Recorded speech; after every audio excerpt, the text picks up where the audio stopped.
నమస్తే అండి, welcome to our channel. మనతో సినీ క్రిటిక్ దాసరి విజ్ఞాన్ గారు ఉన్నారు. నమస్తే సార్. నమస్తే. పూనం కౌర్ ఇష్యూ మళ్ళీ తెర మీదకి వచ్చింది. అంటే త్రివిక్రమ్ నన్ను ఇలా చేశారని చెప్పేసి మా అసోసియేషన్కి నేను లేఖ రాశాను, కానీ ఎవరూ పట్టించుకోలేదు అని చెప్పి మళ్ళీ ఆవిడ ఈ టాపిక్ని తీశారు కదా. అసలు ఇది ఎంతవరకు వాస్తవం అంటారు? ఫస్ట్ నెంబర్ 1, ఎప్పటి నుంచో త్రివిక్రమ్ గారిని టార్గెట్ చేస్తా పూనం గౌర్ వరుస పోస్టులు పెడతా ఉంది. పవన్ కళ్యాణ్ గారిని టార్గెట్ చేస్తా, త్రివిక్రమ్ గారిని టార్గెట్ చేస్తా. ఓకేనా, అంతవరకు ఫైన్. చాలామంది నిన్ను తప్పన్నా నువ్వు తగ్గకుండా, నువ్వు రైట్ అన్నా నువ్వు ఏమాత్రం సాటిస్ఫై అవ్వకుండా, ఎప్పుడు అవకాశం దొరికినా ఏదో ఒక విధంగా పోక్ చేస్తానే ఉన్నావు. సో దాన్ని బట్టి ఒకటి అర్థం, రెండు ఉండాలి. అయితే నీకు పిచ్చైనా ఉండాలి, లేదా వాళ్ళ తరఫున నువ్వు బాధింపబడైనా ఉండాలి. సీరియస్లీ రెండు. సరే, వాళ్ళ తరఫున నువ్వు బాధింపబడ్డావు అనుకుందాం. ఫస్ట్ ఆఫ్ ఆల్, నువ్వు వాళ్ళ తరఫున బాధింపబడ్డావు అంటే నేను పూనం కౌర్కి సపోర్ట్గానే మాట్లాడుతున్నా, అది అర్థం చేసుకుంటే బెటర్. సీరియస్లీ నువ్వేం చేయాలి, వీటన్నిటికీ నీకంటూ ఒక మా అసోసియేషన్ ఉంది, నువ్వు దాంట్లో కంప్లైంట్ పెట్టాలి. డన్.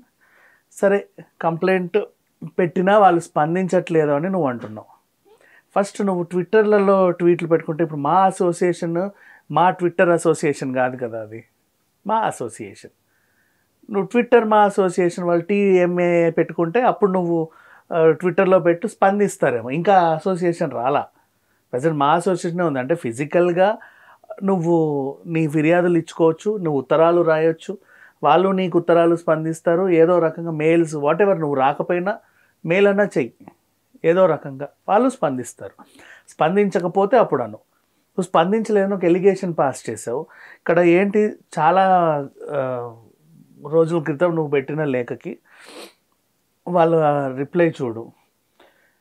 పూనం కౌర్ గారు, we have received your mail regarding the complaint on Trivikram Srinivas. నువ్వు పెట్టిన మెయిల్ మాకు అందింది అనే రిప్లై ఒకటి వచ్చింది, మెయిల్ అందింది. Next, as per your request, నువ్వు ఒక రిక్వెస్ట్ చేసావు. ఏమని? ఒక పలానా డేట్ అండ్ టైము మనం మీట్ అవుదాము, ఖచ్చితంగా నేను వస్తాను అని నువ్వు రిక్వెస్ట్ చేసావు. వాళ్ళు కూడా రిక్వెస్ట్కి ఓకే చేశారు, మెయిల్లో ఉంది.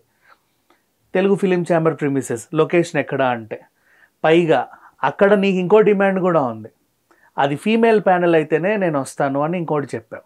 మేల్ ఉండొద్దు, నేను ఒక ఫీమేల్ కంప్లైంట్ పెడతాను. వాళ్ళు కూడా 2 female members from industry, 2 female members from non industry ఉంటారమ్మా ప్యానెల్లో. నువ్వు ఖచ్చితంగా పలానా టైంకి, పలానా డేట్కి, పలానా లొకేషన్కి దా. అది కూడా ఎక్కడ, ఊరవతల లొకేషన్ కాదు, మన ఛాంబర్సే. And as you requested that maybe all female panel the meet. Okay, నువ్వు రిక్వెస్ట్ చేసిన ప్రకారంగానే ఫీమేల్ ప్యానెల్ ఉంటుంది అని confirmation. Next, we hope you can come and state your case in a clear manner in order to help us to understand how to proceed. ఇప్పుడు నువ్వు వచ్చి నువ్వు అదేదో చెబితే అలిగేషనా లేకపోతే ఇట్ వాస్ హ్యాపెండా, మేము దాన్ని తీసుకొని నెక్స్ట్ ప్రొసీడ్కి వెళ్దాము అని ఇక్కడ ఉంది. Help us to understand how to proceed. ఈమె దీన్ని ట్యాగ్ చేసి no proceeds after this, thank you అన్నావు. ఇక్కడ ఏమని ఉంది క్లియర్గా, పలానా డేట్కి, పలానా టైంకి, పలానా లొకేషన్కి నువ్వు వచ్చి నీ వాదనేదో నువ్వు చెబితే తర్వాత మనం ప్రొసీడ్ అవుతామండి అని ఇక్కడ ఉన్న తర్వాత, నువ్వు పలానా డేట్కి, పలానా టైంకి నువ్వు రాకుండా తర్వాత ఏం ప్రొసీడ్స్ లేవు, ఈ ఉత్తరం నాకు వచ్చింది అంతే, తర్వాత నాకు ఇంకా మీ దగ్గర నుంచి ఉత్తరాలు రాలేదు. మళ్ళీ ఎందుకు వస్తాయమ్మా? ఉత్తరానికి ప్రతి ఉత్తరం, ఆన్సర్కి ఇంకో క్వశ్చన్కి ఇంకో ఆన్సర్ అనేది ఉంటుంది కదా. ఇక్కడ చాలా క్లియర్గా నువ్వు వస్తే హౌ టు ప్రొసీడ్ మనం మాట్లాడదామమ్మా అంటే నో ప్రొసీడ్స్ ఆఫ్టర్ దిస్ అంట.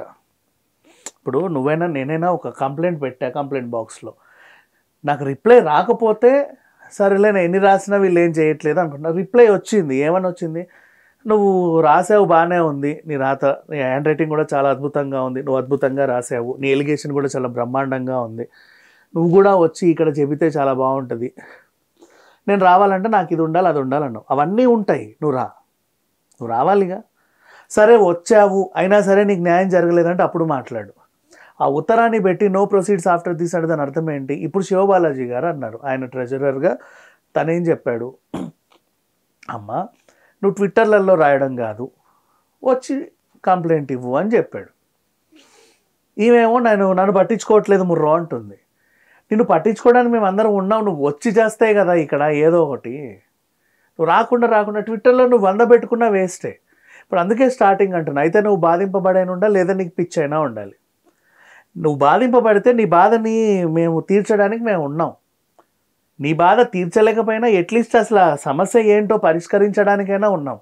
పోనీ సమస్యని పరిష్కరించలేకపోయినా అట్లీస్ట్ దాన్ని అడ్రస్ చేయడానికైనా మేము ఉన్నాం అని వీళ్ళు చెప్పుకున్నారు.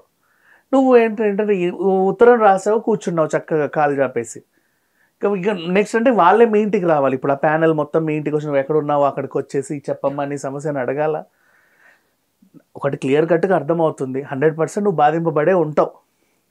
ఏదో రకంగా నీకు పెయిన్ ఉంది అని అది కనబడతా ఉంది. నేను ఇప్పుడు పర్సనల్గా చెప్తున్నా, నేను ఎప్పటి నుంచో పూనమ్ కౌర్ని చూస్తున్నా. నిజంగా ఆవిడలో పెయిన్ ఉంది, 100% ఉంది. ప్రతి విషయంలోనూ తను రెస్పాండ్ అయ్యే విధానం చూసినా 100% తనకు పెయిన్ అనేది ఉంది. అది లేదని నేను అనట్లా. కానీ నీ నొప్పి నువ్వు అనుభవిస్తున్నావు.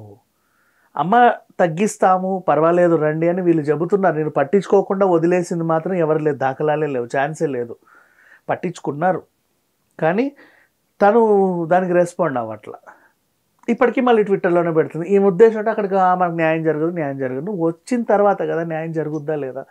అయినా సరే జరగకపోతే అప్పుడు చూద్దాం నెక్స్ట్ తర్వాత ఏంటనేది. అండ్ పూనమ్ కౌర్కి నేను పర్సనల్గా చెప్పేది ఏంటంటే, మంచు విష్ణు గారి ప్యానెల్, శివబాలాజీ గారి కంట్రోల్లో ఉన్న ఈ ప్యానెల్, ఇప్పుడు ప్రజెంట్ ఉన్న ప్యానెల్ ఏదైతే ఉందో 100 to 100% ఆమె సమస్యకి పరిష్కారం దొరుకుద్ది తను వస్తే. ఎందుకు వెళ్ళట్లేదు అంటారు అసలు? మైండ్లో పడిపోయింది న్యాయం జరగదు నాకు వేస్ట్ అని. అంటే ఇంతకుముందు ట్రై చేశారంటారా? ఏమీ లేదమ్మా, ఒక ఉత్తరం రాసింది, ఉత్తరం రిప్లై కూడా వచ్చిన తొక్కలే నేను వెళ్ళిన వేస్ట్ అనే ఫీలింగ్లో ఉండిపోయింది. ఓకే, వాళ్ళు అవతల వాళ్ళు చాలా బలవంతులు, వాళ్ళు తలుచుకుంటే ఏమైనా చేయగలరు, నేను ఎంత వాదించినా వేస్టే, సర్లే కూర్చొని ఇలాగే అటాక్ చేద్దామని చెప్పేసి ట్విట్టర్ వేదిక మీదుగా ఎప్పుడప్పుడు స్పందిస్తూ ఉంది. పిచ్చిది ఒక్కసారన్నా రావచ్చు కదా, వస్తే ఏమైంది, ప్రాబ్లం ఏంటి? ఇప్పుడు నిన్ను పిలిచారు అఫీషియల్గా, నీకు ఎలాంటి హాని జరిగినా ఏం జరిగినా వీళ్ళు బాధ్యత వహిస్తారు. ఫిలిం ఛాంబర్స్కే రమ్మనింది, ఇంకెక్కడికో కదా రమ్మనిలే కదా. ఏదో ఊరి చివరి కొండ మీదకి రామని సమస్య తీరుస్తాము అంటే అప్పుడు నువ్వు అమ్మో అని భయపడవచ్చు. ఫిలిం ఛాంబర్ రమ్మంటే, మా అసోసియేషన్ బిల్డింగ్కి రమ్మంటే నీకేంటి ప్రాబ్లం? పైగా నీ కోరిక కూడా ఒకటి ఉంది, మీ మగాళ్ళు నాకు న్యాయం చేయరండి, నేను లేడీ ప్యానల్ ఉంటే వస్తాను. సరే, ఇద్దరు సినిమాకి సంబంధించిన లేడీస్, నాన్ ఫిలిం లేడీస్ కూడా అక్కడ ఉంటారు, నువ్వు వచ్చి నీ సమస్యను చెప్పుకో అన్నారు. ఫస్ట్ వచ్చి చూడు, తర్వాత తెలుస్తుంది నెక్స్ట్ ఏంటి అనేది.